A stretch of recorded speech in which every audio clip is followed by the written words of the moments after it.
dalam Al-Quran dari 5 waktu salat hanya subuh yang diberikan 2 nama dan disebutkan langsung di dalam Al-Quran dengan sumpah. Dan mengapa dengan itu semua para sahabat Nabi sampai berebut untuk menunaikan salat subuh dan berjamaah di masjid, sehingga seorang sosok sepuh yang bahkan matanya sudah tidak bisa melihat, Abdullah bin Abi Ummi Maktum radhiyallahu ta'ala anhu, itu sangat ditekankan oleh Nabi ketika berkonsultasi meminta kelonggaran dalam menunaikan salat subuh. Jadi beliau ini ahli masjid, jeda satu salat ke yang lainnya sering i'tikaf, maghrib ke isya ditunggu sehingga nanti saat pulang itu bisa telah sempurna menunaikan jamaah. Zuhur ke asar ditunggu, tapi subuh tidak mudah karena matanya oleh Allah ditutup dari perbuatan maksiat. Ini sering saya tampilkan bahasa halus ini untuk mengarahkan pada diksi yang sering manusia katakan buta. Saya lebih melihatnya sebagai anugerah Allah yang matanya ditutup dari peluang maksiat sehingga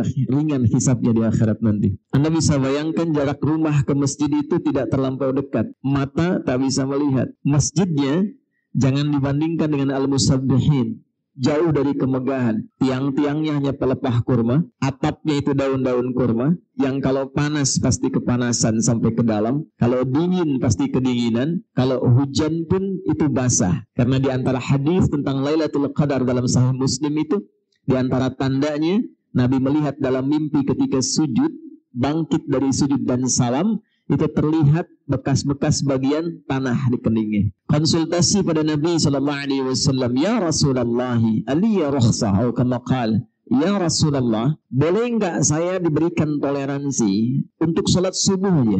Bisa enggak saya tunaikan di rumah? Kondisinya punya over, mata sulit melihat, pendamping tidak dimiliki, jarak ke masjid juga tidak terlampau ideal. Boleh enggak diberikan keringanan saya sholat di rumah? Nabi tidak langsung membenarkan, tapi juga tidak melarang. Yang paling menarik adalah Nabi mengonfirmasikan dengan satu isyarat panggilan salat. Nabi menyampaikan, "Al-Qamakal atasma'ul adhan?" Engkau masih mendengar azan tidak? Maka beliau menjawab, "Bala ya Rasulullah, ya saya dengar." Dan ingat, azan itu panggilan konfirmasi iman yang langsung dibuka di Al-Quran itu dengan kata iman dan menggunakan adatul hasri, huruf pembatas innama.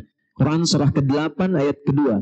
Innamal mu'minuna alladzina idza dzukirallahu wajilat qulubuhum. Orang beriman itu gampang kata Allah mengukurnya. Ciri pertamanya, kalau kita ingin mengetes dan melihat apakah kita masih punya iman, kata Allah, coba dengarkan ketika disebutkan nama Allah, diperdengarkan di telinga kita. Dalam bahasa Arab telinga itu disebut udhun, jamaknya disebut azan. Jadi azan itu bukan sekedar panggilan untuk sholat, tapi azan itu sekaligus diperdengarkan di telinga kita untuk mengonfirmasi apakah dalam perpindahan waktu setiap hari itu, lihat desainnya, setiap perpindahan waktu dalam sehari, subuh baru bangun tidur, pindah ke siang, pindah ke sore, menjelang malam, sampai menjelang tidur, diperdengarkan di telinga kita, apakah masih ada getaran iman tidak dalam jiwa kita. Maka ketika disebutkan nama Allah, idza dzukirallahu, kalau diperdengarkan disebutkan nama Allah,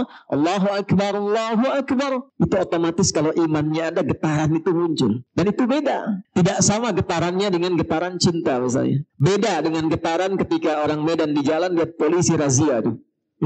Lain. Allahu Akbar, ya Allah, sudah azan. Nah, itu getaran iman. Atasma'ul azan, kata Nabi, apakah engkau masih bisa mendengar azan? Bala ya Rasulullah, saya dengar. Perhatikan kalimatnya. Madumta tasma'ul azan fa'addiha fil masjid. Selama engkau masih bisa mendengar azan, berusahalah optimal agar mampu menunaikan subuh itu berjamaah di masjid. Jadi Pak Jamal, gerakan subuh berjamaah itu termasuk sunnah yang dilestarikan sejak era Nabi. 15 abad yang lalu, itu sudah Nabi kuatkan tentang gerakan subuh berjamaah. Pertanyaannya kenapa? Belum pernah dengar kan gerakan zuhur berjamaah? Ya? Ini Ustaz Zul di Aceh punya Masjid Arafah khusus untuk subuh. Saya tadi tanya, kenapa nggak ada zuhur Mina, asar Muzdalifah, subuhnya Arafah? Kenapa ada subuh berjamaah? Dan menariknya Abdullah bin Abi Ummi Maktum, kalau sekarang misal kita ambil dalam waktu Medan jam 5 misalnya saja ya, 5:02 itu azan, itu beliau kemudian datang lebih awal 1 jam sebelumnya,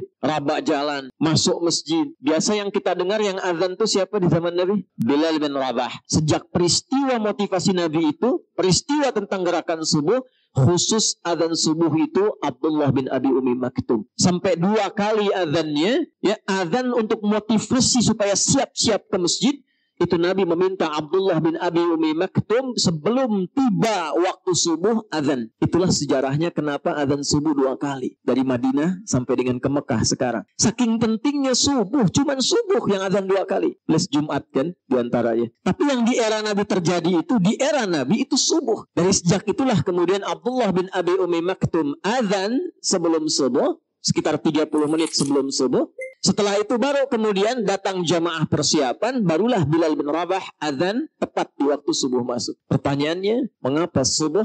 Ada apa dalam subuh? Dan bagaimana seorang yang menunaikan salat subuh dipandang berhasil salatnya oleh Al-Quran dan hadis-hadis Nabi Muhammad SAW. Ini yang akan kita bahas di pertemuan subuh ini, dan mudah-mudahan Allah mudahkan kajian kita insyaAllah. Jadi yang tadi mukaddimah ya, sekarang kita masuk isinya. Bismillahirrahmanirrahim. Semua ibadah yang kita tunaikan, baik itu salat, zakat, puasa, umrah dan haji, di dalam Islam menariknya, itu semuanya ada maknanya. Bukan bacaan biasa, bukan gerakan biasa, dan bukan nama biasa. Kita ambil langsung dalam salat. Ini bukan dari takbir sampai salam, sekedar gerakan, bacaan, salam, tutup, selesai. Salat itu tidak hanya sampai situ. Tapi ternyata dari semua gerakan dan bacaannya itu punya makna. Dan dengan makna inilah Nabi bimbing sahabat-sahabat utama sampai mereka jadi orang hebat di zamannya, di semua profesinya. Anda bisa bayangkan, dari sholat saja, yang modal pakaian berbisnis, itu bisa jadi orang paling kaya di zamannya, yang saat kami riset secara serius, itu Abdurrahman bin Auf saja dikonversi ke masa kini, asetnya itu sampai 72.000 triliun dari sholat. Itu hanya mengamalkan makna berdiri. Amr bin As itu membawa rombongan dari Afrika Utara, jalan dari Mesir, Libya, Tunisia, Maroko, Aljazair, sampai ke Syam di Syria. Itu semua tempat yang dilewati, tidak ada perang, tidak ada paksaan, masuk Islam, dan dahsyatnya bukan sekedar masuk Islam, tapi tempatnya maju dan berperadaban. Sampai Afrika Utara itu jadi provinsi. Di masa Musa bin Nusir, gubernurnya Musa bin Nusir, provinsi. Pangdamnya Tariq bin Ziyad, dan dengan kehebatan itu dari Iberia, Andalusia, Spanyol, Portugal, cuma datang minta bantuan, dikirim panglima pada saat itu dengan beberapa pasukan, itu bisa yang paling dahsyat membangun Spanyol, membangun Portugal, Iberia, Andalusia, sampai punya peradaban 7 abad. Itu dari sholat. Anda bisa bayangkan. Dan dahsyatnya, semua nama yang melekat pada sholat itu bukan nama biasa. Kenapa subuh namanya? Kenapa fajar? Kenapa siang bukan sholat nahar? Padahal siang bahasa Arabnya nahar. Kenapa sholat zuhur? Kenapa sore bukan sholat masa, tapi salat asar? Kenapa maghrib bahkan isya? Isya itu kan salatnya malam. Kenapa bukan salat lail, tapi salatul isya? Dari 5 ini kita ambil 1 saja, karena kita ada di waktu subuh. Hari ini kita akan ungkap nama subuh dan fajar. Jemaah sekalian, salat subuh ini menjadi menarik karena 2 namanya, dan cuma satu-satunya dari semua salat yang 5 waktu disebutkan dengan 2 nama dalam Al-Quran, dan keduanya menggunakan sumpah. 1, fajar, yang imam tadi kita bacakan, wal fajr walayalin. Perhatikan baik-baik, nanti ada rahasia dalam surah ini. Orang yang mampu memahami ayat ini, menunaikan salat di waktu fajarnya dengan semangat fajar, Allah akan muliakan hidupnya, Allah akan bebaskan dari kefakiran, diberkahi kalau punya jabatan, diberkahi kalau punya harta, dan ditutup hidupnya dengan husnul khatimah, ditampakkan surganya sebelum wafatnya. 2, di Quran surah ke-81 At-Takwir di ayat ke-18. Was-subhi idza tanaffas. Orang yang mampu memahami ayat ini, Allah akan jadikan semua aktivitasnya tertata, terukur, ringan dan sukses saat dilakukan. Ini yang menyebabkan Nabi langsung komen tentang subuh. Dan ingat, kalau Nabi sudah komen, umatnya tinggal like and subscribe. Jangan komen lagi. Ya. Allahumma barik li ummati fi bukuriha. Ya Allah, jika ada umatku memiliki gerakan subuh, senang ke masjid, senang menunaikan jamaah fajar, mohon sempurnakan berkahnya untuk umatku itu. Itu langsung doa Nabi itu. Baik, sehingga Nabi sebelum masuk waktu subuh, waktu fajar, diabadikan nanti dalam satu hadis yang diriwayatkan oleh sahabat junior, keluarga dekat beliau, ringkar A1 Ahlul Bait, Ibnu Abbas radhiyallahu taala anhuma. Didokumentasikan riwayat ini oleh Sunan Abu Daud dalam kitabnya Sunan Abu Daud nomor hadis 1367.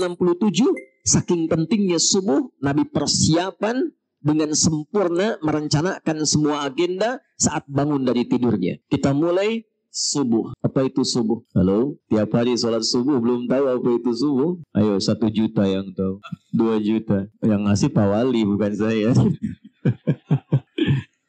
5 juta. Ini serius. Nah, udah waktu habis. Subuh itu bukan pagi pada asalnya. Subuh itu akarnya dari kata asbah, yang berarti sesuatu yang disiapkan dengan rapi, yang berarti rencana kegiatan yang dirapikan, yang berarti planning dari aktivitas yang disiapkan. Jadi kalau orang Arab itu bertanya begini, kaifa asbahta ya akhi?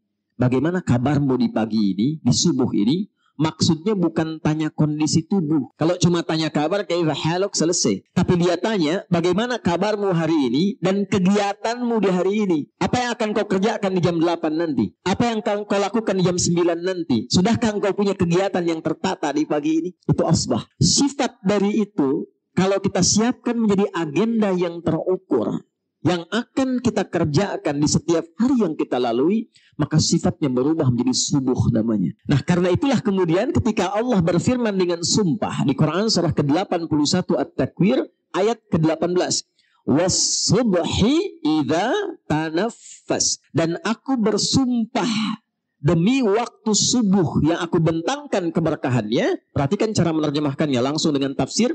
Idza tanaffas, ketika tiba waktu subuh itu, maka siapkan agenda terbaikmu bersamaan dengan nafas pertama yang aku anugerahkan kepadamu saat bangun itu. Sehingga semua alam itu sudah menyiapkan agenda terbaik untuk berbuat kebaikan. Silahkan cek. Matahari saja itu ketika mulai bertugas membelah kegelapan malam, menunjukkan kebaikan pada manusia dengan perintah Allah, dimulai dengan subuh. Tumbuh-tumbuhan, kapan mereka memberikan manfaat dan menebarkan oksigen? Itu dimulai waktu subuh. Saya waktu di Belanda kemarin, berapa waktu lalu saya di Belanda, di Utrecht, kami ditempatkan di satu villa dengan alamnya yang sangat indah, udaranya bagus, bawahnya itu kanal-kanal indah. Di Belanda itu kanalnya disambungkan ke 13 provinsi, jadi kalau macet di darat, mereka itu pakai jalur kanal, sungai. Pak, saya tes keluar sebelum subuh ke balkon hanya untuk mengecek udara. Belum segar, Pak. Lalu saya tunggu, begitu tiba waktu subuh, waktu Utrecht di Belanda, begitu tiba waktu itu berubah udaranya dari yang tadinya agak pengap padahal tumbuhan banyak karena masih karbon dioksida. Begitu tiba subuh, tiba-tiba berubah semua segar, nyaman, indah. Was-subhi idza tanaffas. Anda bisa bayangkan, mohon maaf, begitu subuh tiba matahari sudah beramal saleh. Begitu subuh tiba tumbuhan sudah beramal saleh. Begitu subuh tiba hewan sudah beramal saleh. Ayam sudah berkokok. Binatang sudah bertasbih. Mereka sudah punya giat, rencana kegiatan yang disiapkan. Dan mereka tidak dihisap. Dikembalikan kepada umatnya Nabi Muhammad SAW. Kita yang dihisap, kita yang beraktivitas, khususnya kita yang muslim yang sudah punya iman, setiap bangun dari tidur ditanya oleh Allah dengan sumpah, hei Adi Hidayat, dari bangun ini, rencana apa yang sudah engkau siapkan untuk dieksekusi di hari ini? Jadi sebetulnya nggak boleh ada orang Islam tuh bangun tidur nggak punya rencana hidup. Jangan sampai ditanya begini, jam 7 nanti apa yang dikerjakan? Belum tahu saya. Nah itu belum subuhan. Apalagi bila dilakukan dengan berjamaah. Tidak ada satu pun sahabat-sahabat Nabi yang belajar dengan Rasulullah SAW datang ke masjid menunaikan sholat subuh kecuali mereka sudah punya rencana yang disiapkan untuk dieksekusi hari itu. Pak Wali datang subuhan, rencana apa yang disiapkan di hari ini? Jam 7 ada di mana? Jam 8 kerjakan apa? Jam 12 ada di mana? Itulah subuh. Itulah sebabnya mereka berangkat menunaikan aktivitas dari masjid, Pak Ustaz. Itu rahasianya kenapa tunggu syuruk. Dan itu rahasianya mengapa syuruk itu sampai dijamin oleh Nabi, itu pahalanya senilai dengan umrah dan haji. Tapi bukan sudah umrah dan haji ya, awas jangan dipotong nih videonya. Bukan sudah umrah dan haji. Jangan sampai ditanya mau kemana? Disabihin, ngapain? Haji. Awas ya, awas nih. Karena beberapa tempat nih sudah bergeser itu ya.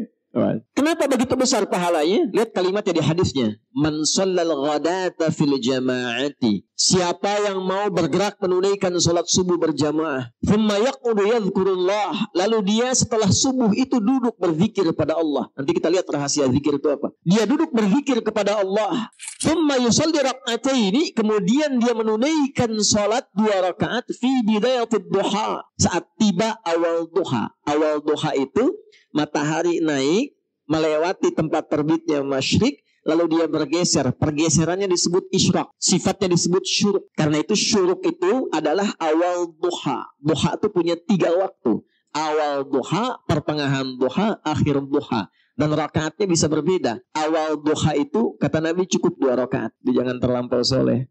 Boleh, lebih dari itu boleh. Boleh, tidak ada masalah. Tapi intinya di 2 ini. Fakana alaihi ka ajri hajjin wa umratin. Kalau ada orang sholat subuh, lalu setelah itu dia berzikir, duduk, kemudian dia tiba waktu syuruk sholat 2 rakaat, itu baru bangun mau berangkat beraktivitas, dituliskan oleh malaikat, diperintahkan oleh Allah, tuliskan, dia punya pahala senilai haji dan umrah. Lalu disebutkan oleh Nabi, sempurna, sempurna, sempurna. Kalau ada kata sempurna, sempurna, artinya masih ada nanti umat yang bertanya, masa sih? Ditegaskan di akhir kalimat, Nabi sudah tahu itu. Mungkin ada yang bertanya, masa iya sih dapat haji dan umrah pahalanya? Maka Nabi sebelum ditanya, sebelum orang meragukan, kata Nabi, sempurna, sempurna, sempurna. Jangan pernah ragu. Pertanyaannya, zikir apa yang disiapkan dari subuh ke syuruk? Itulah jawaban yang didapatkan di Sunan Abu Daud, nomor hadis 1367. Imam Abu Daud nama aslinya Sulaiman, dari Sijistan. Dikenal dengan Sulaiman As-Sijistani. Tapi cintanya kepada hadis begitu luar biasa. Sampai hafal banyak hadis, lisannya begitu lunak membacakan hadis, bukan hanya sanad, matan, tapi statusnya. Jadi kalau ditanya, ya Imam, ini hadis apa? Ini statusnya begini, ini sahih, ini dhaif, yang ini mungkar, yang ini matruk, ini maudhu, ini statusnya begini. Saking ringannya lisannya menyebutkan hadis, para ulama komen. Di antara yang komen itu Al-Imam Ibnul Qayyim Al-Jauziyah. Jika ada Nabi Daud mudah melunakkan besi dengan tangannya, maka ini Abu Daud ringan melunakkan hadis dengan lisan. Jadi bukan sekedar kunyah untuk keturunan Abu Daud ini, tapi juga memberikan kesan begitu cinta, senang kepada hadis, diberikan anugerah oleh Allah ringan dalam menilai dan menyebutkan hadis. Di antara sekian hadis yang beliau dokumentasikan dalam kitabnya Sunan, nanti satu saat kita belajar detil ya. Mungkin bagi para da'i, imam dan khatib, kenapa kitab hadis dibagi 4 nanti? Ada mu'jam, ada sunan, ada musnad nanti. Ya, saya ulang ya. Ada 1 jami', 2 sunan, 3 mu'jam, 4 musnad. Yang ini sunan. Kitab sunan itu kitab hadis yang disusun berdasar urutan fikih kegiatan ritual kita. Cepat, nomor hadis 1367 diriwayatkan langsung oleh keponakan Nabi SAW, anaknya paman beliau. Nabi punya paman, salah satunya Abbas radhiyallahu taala anhu, beda usia dengan Rasulullah itu kurang lebih 3 tahun. Tempat tinggalnya dekat dengan Nabi di samping Babu Salam. Jadi kalau bapak ibu umrah atau haji, saya doakan yang belum insya Allah bisa disegerakan. Tidak cukup dengan amin, nabung dari sekarang ya. Tadi saya lupa tadi mulai nih, mohon maaf nih ya. Saya tidak terafiliasi dengan politik-politik praktis. Sini ulama mendoakan untuk semua sehingga semua punya bimbingan dari Allah Subhanahu wa taala. Cuma masalahnya sekarang saya kadang kesulitan memilih kata termasuk saat di luar negeri. Saya mohon ya, ini kalau kita nanti mendapat kata niatkan untuk ibadah, tidak untuk yang lain. Jadi aminnya amin spiritualis, bukan amin politis. Ya, sudah. Ini kajian kita kajian subuh. Sebab sekarang ini saya ke Kuwait kemarin, saya dapat cerita Ustadz, ini aksesnya luar biasa. Orang tahiyat tadinya begini, sekarang jadi begini kan. Begini. Nah, boleh jangan sampai terjadi itu. Ya, satu tempat kita imami salat ghairil maghdubi alaihim waladdallin. Diam. Itu karena ada yang beda, nggak keluar suaranya. Udah, kita balik lagi. Saya ingatkan ya, jadi kalau pilih kata atau apa, ini nggak ada hubungan dengan politik yang lainnya. Posisi saya jelas, saya mendoakan. dan memberikan bimbingan. Ulama itu paku bagi bangsa. Supaya semua dapat hidayah. Kita nggak tahu siapa yang Allah pilihkan. Diam. Kalau enggak saya selesai. Ya saya serius. Karena ini masjid untuk ibadah. Niat kita kesini untuk ibadah, bukan yang lain. Kalau mau politik di luar. Ingat ya. Saya ingin semua diikhlaskan oleh Allah. Sehingga siapapun yang terpilih, Allah tetapkan, diberikan hidayah oleh Allah subhanahu wa ta'ala. Ibnu Abbas. Abbas itu tempatnya di belakang pintu As-Salam, Babus Salam. Jadi kalau umrah haji dari Zamzam, belok ke kanan, nggak langsung lewat pintu 1, belok ke kanan, tandanya sampingnya ada bukit yang ada istana raja di atasnya. Lurus terus, sampai ujung. Begitu belok, ada pos security, CCTV 1 warna putih, yang jaga 2 orang, lurus, kanannya ada kipas angin tuh. Sampai ujung ada 35 kipas angin. Saya udah hitung tuh. Sebelah kiri persis turun ke bawah, itulah pintu Babus Salam. Itu rumah kediamannya Abbas. Di sampingnya, ada pintu babun Nabi namanya gate Nabi. Itu rumah kediamannya Sayyidah Maimunah di antara istri Nabi SAW dan bibinya juga Abdullah bin Abbas. Abbas punya 2 orang putra, satu Fudail yang sulung, yang bungsu namanya Abdullah bin Abbas. Nah Abdullah kecil ini disiapkan oleh pamannya Nabi Abbas ini untuk khusus belajar dari Nabi, investasi. Kenapa? Karena Abbas ini pengusaha Pak. Pedagang, kegiatannya sibuk. Tapi maaf, sesibuk-sibuknya itu akhir pekan atau waktu luang masih bisa ngaji dengan Nabi. Sehingga saat Nabi meninggal, itu beliau sudah hafal 200 hadis. Kalau Quran gampang, hadis tak mudah. 200 hadis. Tapi beliau berpikir, mesti ada yang dibanggakan di keluarga saya, karena nanti di akhirat, di antara satu anggota keluarga itu, ada yang diperintahkan oleh Allah untuk memberikan syafaat kepada orang tua dan keluarganya. Itu yang harus Anda siapkan. Jadi kalau bangga dunia, biasa. Masuk alam kubur, almarhum. Tapi di akhirat nanti, itu abadi sifatnya. Ada anak-anak tertentu yang disiapkan oleh orang tuanya, itu langsung menggandeng bapak ibunya, keluarga di belakangnya, dan diperkenankan oleh Allah, masuklah ke dalam surga lewat tamannya yang indah, sampai naik ke tingkat tertinggi. Itu ada di Quran surah 13 Ar-Ra'd ayat 23-24. Jannatu 'adni yadkhulunaha wa man salaha min abaihim wa azwajihim wa dzurriyyatihim wal malaikatu yadkhuluna 'alaihim min kulli bab. Salamun 'alaikum bima sabartum fa ni'ma 'uqbaddar. Paham? Tidak. Jannatu 'adni yadkhulunaha. Nanti di hari kiamat kata Allah, ada orang-orang yang aku mintakan cepat masuk surga. Jangan sibuk saat hisab. Cepat masuk surga. Padahal suasana hisab itu begitu mencegangkan sampai orang-orang itu berusaha minta syafaat, gelisah, gemuruh. Tapi ada satu keluarga besar yang kata Allah langsung masuk surga. Yang hebatnya, surga kan 8 pintu, 8 tingkatan. Itu diminta masuk lewat tengah-tengah di tempat yang paling indah tamannya, lalu diperintahkan gandeng bapak ibumu yang soleh yang telah menyiapkan engkau menjadi pemimpin keluargamu pada saat ini. Wa dzurriyyatihim, gandeng keluargamu di belakang, pasanganmu, keluargamu. Perhatikan kalimatnya. Begitu dia mulai masuk, diperintahkan malaikat oleh Allah. Malaikat semua berdiri di setiap depan pintu surga yang dijaga dan ucapkan selamat kepada keluarga besar ini. Maka malaikat masuk dan berdiri di setiap pintu surga. Wal malaikatu yadkhuluna 'alaihim min kulli bab. Salamun 'alaikum bima sabaratum. Ucapan selamatnya, selamat keluarga besar, karena Anda telah sabar meniti jalan ke sini saat di dunia. Saat turun ayat ini dibaca oleh sahabat. Di antara yang baca dengan sempurna itu paman Nabi SAW. Beliau seorang pedagang. Beliau pekerjaannya sibuk.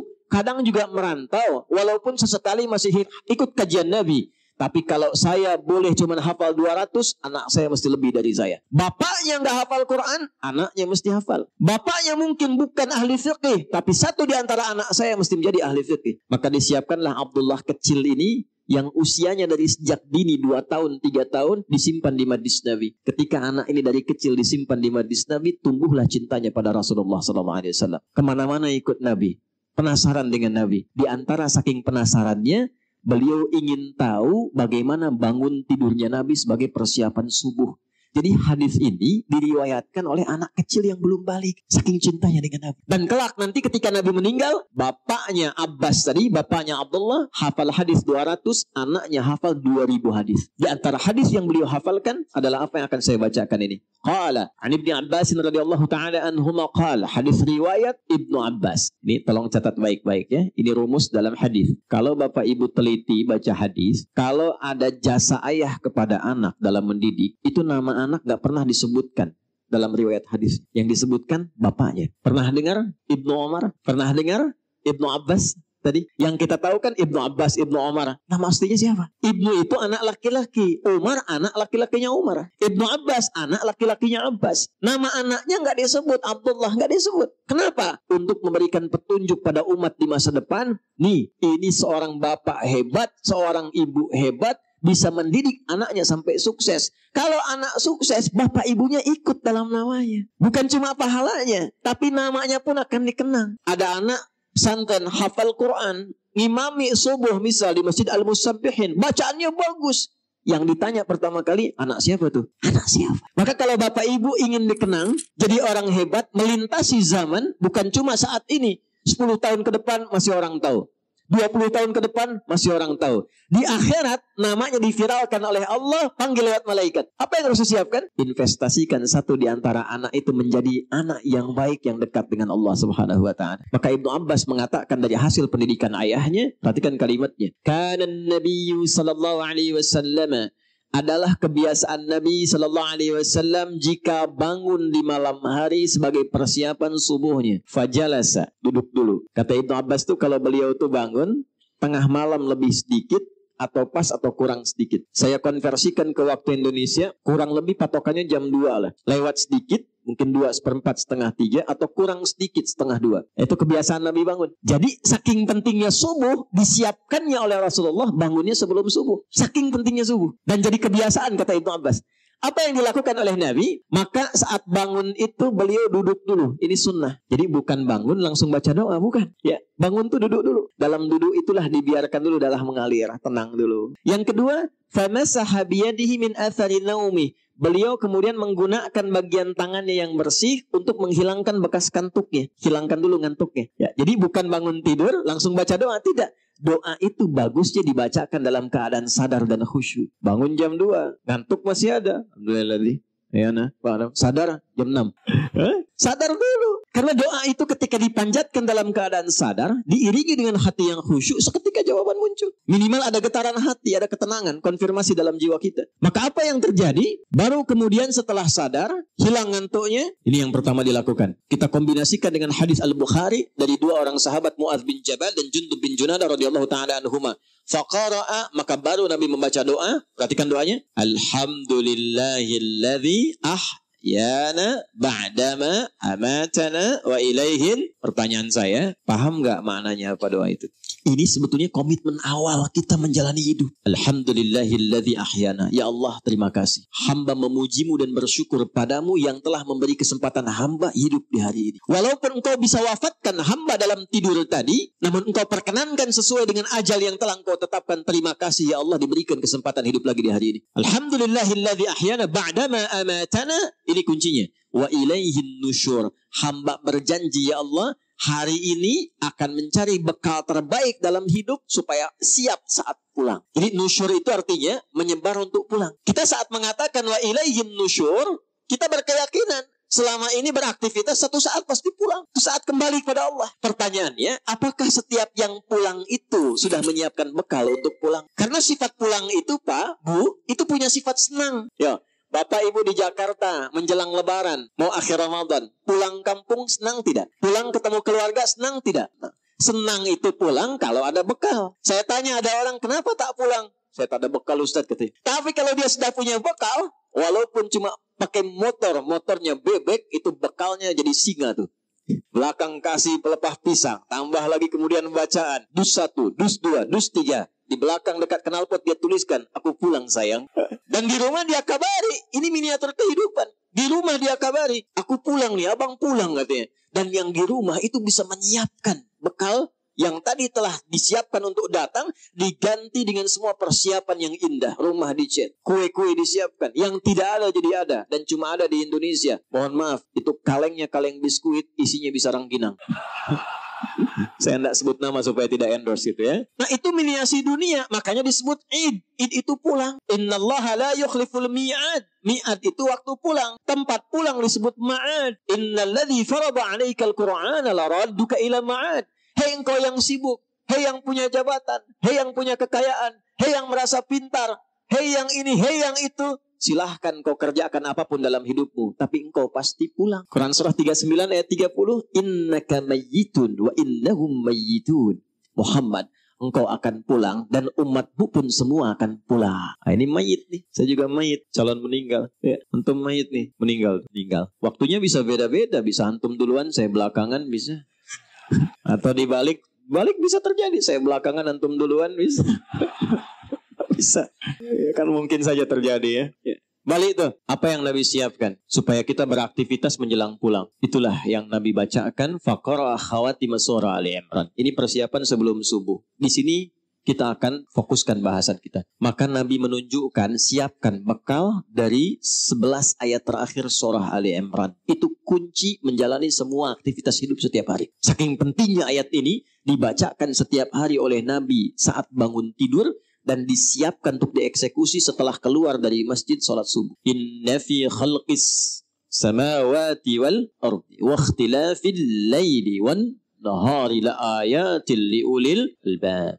Fokus. Alladzina yadhkuruna Allaha qiyaman wa qu'udan wa ala junubihim. Masih ingat tadi? Setelah sholat subuh, zikir menunggu syuruk kan? Dijawab di ayat ini, alladzina yadhkuruna Allaha qiyaman wa qu'udan wa ala junubihim wa yatafakkaruna fi khalqis samawati wal ard rabbana ma khalaqta hadza batila subhanaka faqina adzaban nar. Belum selesai. Rabbana innaka man tudkhilin nar faqad akhzaita wa ma lidh-dhalimin min ansar. Belum selesai. Rabbana innana sami'na munadiyan yunadi lil imani an aminu bi rabbikum fa'amanna. Rabbana faghfir lana dhunubana wa kaffir 'anna sayyi'atina wa tawaffana ma'al abrar. Rabbana wa atina ma wa'adtana 'ala rusulika wa la tukhzina yawmal qiyamah innaka la tukhliful mi'ad. Sampai sini saja, sampai pulang. Ini saking pentingnya kita bacakan 17 kali dalam sehari di setiap waktu salat fardu. Jadi gambaran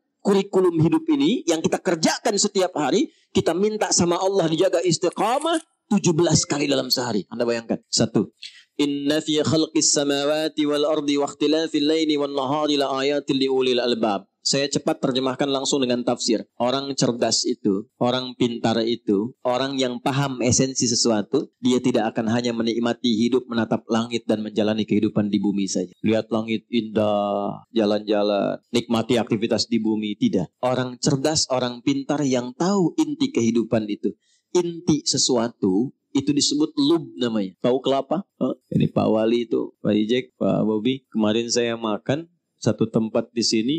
Ada kelapa, tapi kelapanya Thailand. Kenapa nggak ada kelapa Medan? Ya, saya makan di Medan, kelapanya kelapa dari Thailand. Nanti ada hadis Nabi di ujung saya ingatkan tentang kondisi masa depan yang perkembangan teknologi semakin cepat. Supaya nggak lompat-lompat, saya urutkan dulu. Kelapa itu ada kulitnya nggak luarnya? Serabut ya. Setelah ketemu serabut, ketemu apa? Batok kelapa. Setelah ketemu batok, ketemu apa? Ada dagingnya ya. Nah, lalu air, kalau kita lihat kelapa di dalamnya itu kan ada daging halus.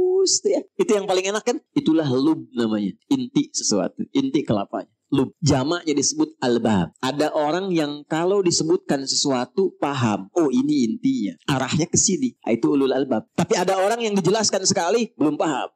2 kali baru paham. Daging kelapa. 2 orang disebutkan. Yang satu paham. Yang satu 3 kali belum paham-paham. Batok kelapa. Disebutkan sesuatu diarahkan berjam-jam diberi arahan gak mau paham. Serabut tuh namanya. Dan biasanya yang sering kejebak dengan serabut kelapa itu monyet. Coba lihat monyet tuh. Sering kejebak dengan serabut kelapa. Jadi bedanya hewan dengan manusia. Manusia itu didesain oleh Allah. Inti otaknya itu dan inti hatinya untuk cerdas dan pintar. Tidak ada manusia bodoh. Cuma di lagu ada band yang bandnya sedang gak ada. Gak ada manusia bodoh. Semua manusia diciptakan Allah pintar. Nah, tingkat tertinggi yang pintar itu disebut oleh Al-Quran dengan ulul albab. Siapa ulul albab ini? Tingkat tertingginya yang paham tugas dia dalam menunaikan kehidupan di bumi untuk pulang ke akhirat. Jadi kalau cuma mengumpulkan harta, berangkat gelap, pulang gelap, harta banyak, akhir pekan liburan, tunjukkan, bikin status. Maaf, itu belum ulul albab. Itu baru batok. Karena jahiliyah pun banyak begitu. Kalau cuma berebut, untuk dapat kedudukan, berebut sampai naik tingkat tertinggi, bangga dengan itu, pasang baligo besar-besar, hanya untuk mendapat kedudukan. Bukan untuk menggunakannya pada yang baik. itu baru batok kelapa. Karena jahiliyah itu banyak mengerjakan demikian. Ketika Al-Quran turun dan ingin merubah orang-orang Islam jadi orang pintar, orang bermanfaat, orang berbahagia, orang sukses, maka turun ayat. Orang pintar itu orang yang paham esensi kehidupan, untuk apa dia ada di dunia, dan bagaimana dia cara pulang meninggalkan dunia. Maka apa yang dia lakukan? Alladzina yadhkurunallah. Maka dia berkonsultasi tersambung kepada pencipta langit dan bumi. Ya Allah, kenapa saya diciptakan? Apa tugas saya? Untuk apa saya menjalani kehidupan di bumi ini? Qiyaman wa qu'udan wa ala junubihim. Ya Allah, berikan pedoman pada saya saat saya berdiri, jalan, lari, apa yang harus saya kerjakan? Saat saya duduk, bagaimana saya harus lakukan? Saat saya tiduran pun bagaimana tidur yang baik? Karena itu Anda tidak akan pernah temukan pedoman yang lengkap dari berdiri sampai tidur, bahkan caranya dan doanya, kecuali dalam Islam. Coba saya tanya ya, bangun tidur ada doanya nggak? Ada caranya. Mau tidur ada doanya nggak? Ada caranya. Ada. Pertanyaan saya, cara bangun tidur dengan cara akan tidur sama tidak? Doa bangun tidur dengan doa mau tidur sama tidak? Doa itu bukan sekedar menjadikan aktivitas jadi ibadah, tapi isinya petunjuk bagaimana menjalani aktivitas itu. Ini perkara minum nih. Ini langsung saya contohkan ya. Perkara minum. Di Islam tuh sampai diatur. Bagaimana cara minum yang baik? Idza quddimat ta'am. Adinda kata Nabi, jika makanan hidangan, minuman sudah dihidangkan di hadapanmu, khudh biyaminika ma yalik. Ambil dengan tangan kanan yang paling dekat dengan yang paling dekat. Jadi kalau jus jambunya jauh, yang dekat itu air minum biasa, atau wakal saja. Karena itu bu, kalau ibu masak menghidangkan, maksud hadis ini, ibu harus kenal dengan anggota keluarga. Dia suka apa? Kalau dia suka ayam, dekatkan dengan ayam. Kalau dia suka ikan, dekatkan dengan ikan. Jangan dia suka ayam, di depan dikasih jengkol. Sehingga jauh dia ngambil ayam. Saya punya teman orang India, orang Pakistan. Saat di Tripoli, qadarullah kan kalau kita makan di piring besar itu Pak, ya makan sama-sama. Jadi begitu mau makan, si India ini depannya ayam, Pakistan cuman nasi biryani depannya, ayamnya nggak ada. Ini kambing ayam depan yang India. Pakistan pinter, diajak ngobrol yang Indianya, bla bla bla bla, dia putar piringnya begini pelan-pelan tuh. Begitu ayamnya sudah di depan dia, kambingnya depan dia mau siap makan. Rupanya India pun putar, India pintar. Dia bilang sama kawannya Pakistan, ya akhi, udid dunya ila qaratiha. Kawan, kita kembalikan dunia pada porosnya. Dia putar lagi tuh. Kita kembalikan dunia pada porosnya. Ya. Maka apa yang dilakukan pertama kali? Ya Allah, bimbing kami. Seperti apa kami beraktivitas? Perhatikan kalimatnya. Kalau engkau terkoneksi dengan Allah secara baik, maka tidak ada kegiatanmu satu pun kecuali dibimbing oleh Allah. Bimbingan itulah yang datang lewat doa. Sehingga semua doa kita itu beda-beda. Itu ada isinya. Ambil yang paling dekat dengan kita. Lalu Samillah, sebut nama Allah. Bismillahirrahmanirrahim. Ada seorang ulama kita itu gak mau viral dan jarang ketemu orang. Itu kalau sudah menghadapi makanan minuman, beliau itu memakai pakaian terbaiknya. Gak pernah pakai kaos oblong, makanan lalu sisir yang rapi. Setelah itu baru dinikmati. Muridnya lihat, berapa kali selalu begitu. Ketika ditanya, ya Syekh, Tuan Guru, kenapa engkau ketika mau makan minum tampilanmu begitu rapi? Kata beliau, bukan karena makanannya, tapi saya berterima kasih dan bersyukur kepada Allah yang telah memberikan anugerah rizki itu kepada saya. Jadi saat saya makan, saya merasa Allah mengawasi saya. Saya bersyukur dengan semua itu. Sebut nama Allah. Bismillahirrahmanirrahim. Di semua aspek. Nah, sebelum kita mengeksekusi itu, wa yatafakkaruna fi khalqis samawati wal ard. Siapkan tafakkur. Apa itu tafakkur? Tafakkur itu merencanakan dengan pikiran kita, menyiapkan agenda yang terstruktur, dibimbing oleh akal kita. Mau dikerjakan apa? Berdiri, duduk, dan tiduran di hari itu. Susun agenda. Mau bangun jam berapa? Pagi ada di mana? Siang mengerjakan apa? Malam mau istirahat jam berapa? Orang pintar itu dia susun agendanya. Bagaimana saat ia kerjakan ini tersusun dengan rapi, lalu kemudian dia niatkan pekerjaan itu untuk mencari bekal pulang. Itulah ulul albab. Ya, ada pedagang, pengusaha di sini. Saya mau tanya, Anda usaha itu untuk apa? Dapat harta. Bagus, memang betul begitu. Gak usah takut ya. Kalau sudah dapat harta mau apa? Kaya, umroh. Boleh, gak apa-apa. Lihat baik-baik nih, lihat baik-baik. Kalau cuma kita mencari harta untuk kebutuhan dunia, itu umum. Sah-sah saja. Dan di Quran ada ayatnya. Al-Baqarah ayat 200. Wa minan nasi may yaqulu rabbana atina fid dunya. Bukan. Kalau belum hafal diam dulu. Wa ma lahu fil akhirati min khalaq. Ada orang-orang itu yang hidupnya lelah dia untuk mencari dunia, untuk dunia aja, tapi akhirat gak dapat apa-apa. Nah, yang ideal itu ada orang yang dunianya dia bahagia, akhiratnya pun dia mulia. Dunia sukses, kaya, punya kedudukan, ilmu luas, luar biasa. Akhiratnya pun luar biasa, juara dia. Itulah ayat 201 yang sering kita hadirkan dalam doa. Wa minhum may yaqulu rabbana atina fid dunya wa fil akhirati hasanah wa qina. Sukses dia, bahagia dia. Nah, bagaimana cara mengonversi itu? Pertama, lihat pesannya. Langsung diterapkan oleh Nabi lewat bahasa Quran tadi. Was-subhi idza tanaffas. Kalau sudah menjelang subuh, malam-malam tuh siapkan dulu. Apa rencana besok? Karena itu Nabi itu sebelum tidur, itu yang dilakukan evaluasi dulu. Tadi kerjakan apa seharian ini? Oh iya, saya ke masjid misalnya, jamaah. 5 kali jamaah nggak? Ke masjid nggak? Baca Quran nggak? Besok saya siapkan. Kalau tadi 3 kali saya ke masjid, besok 5 kali saya ke masjid. Siapkan. Masjid pertama, Al-Musabbihin. Masjid kedua, A. Masjid ketiga, B. Masjid ketiga. Terus sampai dengan Isya. Jamaahnya di mana? Pekerjaannya apa? Ukur semua. Siapkan. Begitu sudah siap, begitu sudah baik, itulah yang disebut dengan tafakkur. Wa yatafakkaruna fi khalqis samawati wal ardh. Rabbana ma khalaqta hadza batila. Kalau semua orang begitu, nggak sia-sia pekerjaannya. Ya. Maaf, silahkan. Kata Allah silahkan. Anda tugasnya di udara. Yang pilot, ada pramugari, ada macam-macam. Nggak dilarang jadi pilot, silahkan. Jadi astronot silahkan. Yang penting itu jadi pilot yang terukur. Jadi astronot yang punya rencana yang baik. Siapkan dari sekarang. Anda tugas di lautan silahkan. Ada nelayan misalnya. Ada bakamla jaga. Silahkan. Tapi siapkan apa yang harus Anda lakukan saat akan berangkat ke lautan itu punya rencana yang jelas. Di daratan juga demikian. Setelah itu, ini yang hebat. Ini yang hebat. Iringi semua kegiatan itu dengan persiapan sampai akhirat. Satu kata Allah, jangan sampai engkau berbuat maksiat dan kerusakan dalam pekerjaanmu, karena neraka itu lebih keras ancamannya dibandingkan dengan keadaan dunia. Rabbana innaka man tudkhilin nara faqad zaita. Susun rencana yang baik, niatkan ikhlas untuk kemanfaatan. Jangan sampai terancam dengan neraka. Apa diantaranya? Maaf, 2 sumbernya. Neraka itu cuma 2 sumbernya. 1 fahsya, 2 mungkar. Fahsya, keburukan yang diingkari oleh hati, sumbernya syahwat faraj. Zina, selingkuh, LGBT, pornografi, porno aksi, kata-kata jorok, kotor, itu fahsya. Mungkar,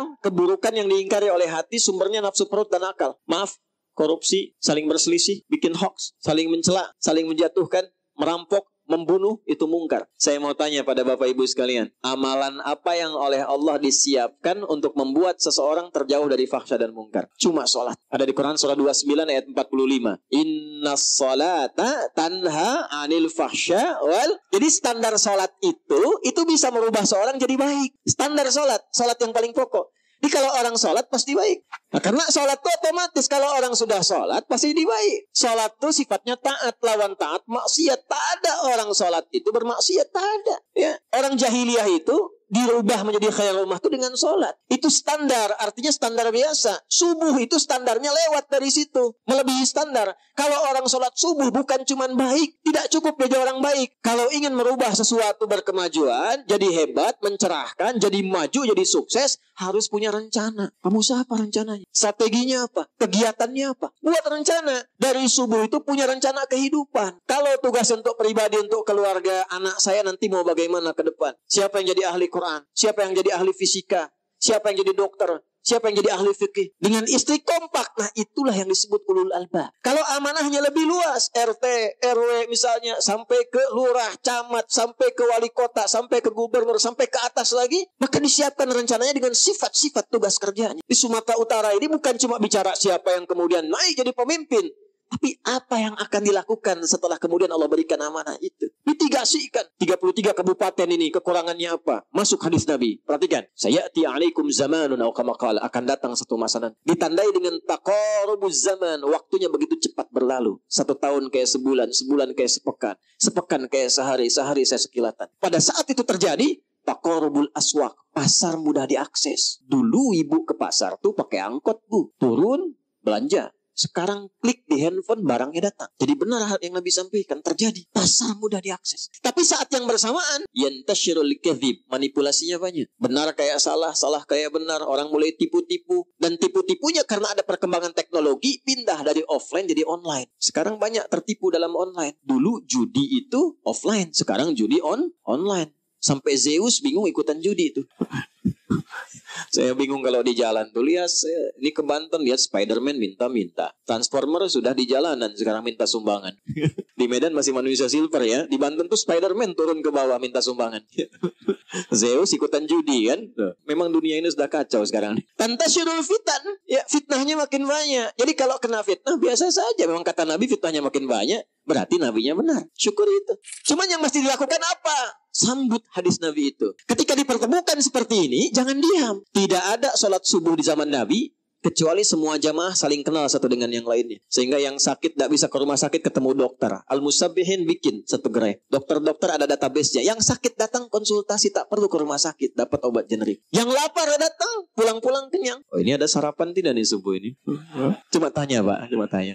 Yang haus datang, pulang. Yang tidak punya pekerjaan, ada database. Oh, ini yang punya usaha, konsultasi. Selesai. Itulah subuh. Karena itu sifatnya gerakan. Gerakan itu bergerak, beraktivitas. Jadi kalau cuma datang, sholat, pulang, nah itu belum sempurna. Nilai-nilai value yang melekat pada subuhnya. Sholatnya sah, dapat pahala. Cuman sampai pahala saja. Keberkahan subuhnya nggak dapat dengan sempurna. Kesuksesan mungkin, kebahagiaan belum tentu. Jadi ada sukses saja, ada bahagia saja, ada sukses dan bahagia. Sukses saja disebut dengan fauz, saya akhiri. Bahagia saja disebut dengan, awas hati-hati, fariha. Ya. Kalau sukses dan bahagia disebut dengan falah namanya. Saya ulangi, falah namanya. Ini saya pilih ya, coba pilih. Kaya tapi gelisah atau miskin tapi tenang. Pilih.